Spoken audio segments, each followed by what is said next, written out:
রাজনৈতিক দল নিষিদ্ধে ৫ মার্কিন আইন প্রণেতার উদ্বেগ, অন্তর্ভুক্তিমূলক নির্বাচনের আহ্বান।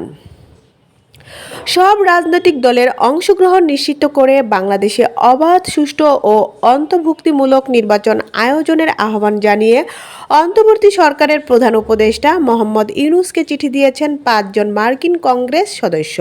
নির্বাচনের আগে একটি রাজনৈতিক দলের কার্যক্রম নিষিদ্ধ করার সিদ্ধান্তে তারা উদ্বেগ প্রকাশ করেছেন এবং বলেছেন, এতে ভোটারদের একটি বড় অংশ ভোটাধিকার থেকে বঞ্চিত হতে পারে। মঙ্গলবার প্রধান উপদেষ্টাকে পাঠানো এই চিঠিতে সই করেন হাউস ফরেন অ্যাফেয়ার্স কমিটির ranking member Gregory W mix, দক্ষিণ ও মধ্য এশিয়া বিষয়ক উপকমিটির চেয়ারম্যান বিল হুইজেঙ্গা, একই উপকমিটির র্যাঙ্কিং মেম্বার সিডনি কামাল্লা গারডোভ এবং কংগ্রেসম্যান জুলি জনসন ও টমার সুওজি। এদিন যুক্তরাষ্ট্রের হাউস ফরেন অ্যাফেয়ার্স কমিটির ওয়েবসাইটে চিঠিটি প্রকাশ করা হয়।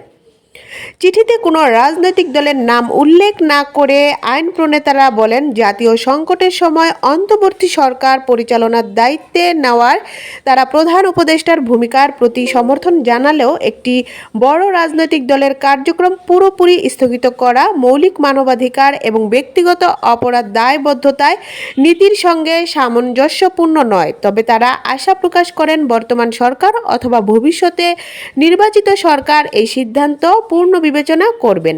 আগামী ফেব্রুয়ারিতে অনুষ্ঠেয় জাতীয় সংসদ নির্বাচন সামনে রেখে এই আহ্বান এমন এক সময়ে এলো যখন ২০২৪ সালের গণ আন্দোলনের দমনের সময় হত্যাকাণ্ড ও সন্ত্রাসী কর্মকাণ্ডের অভিযোগে আওয়ামী লীগের রাজনৈতিক কার্যক্রম নিষিদ্ধ রয়েছে। পরে নির্বাচন কমিশন দলটির রাজনৈতিক নিবন্ধন স্থগিত করে, ফলে নির্বাচনের অংশগ্রহণের সুযোগ হারায় দেশের অন্যতম পুরনো এই দলটি।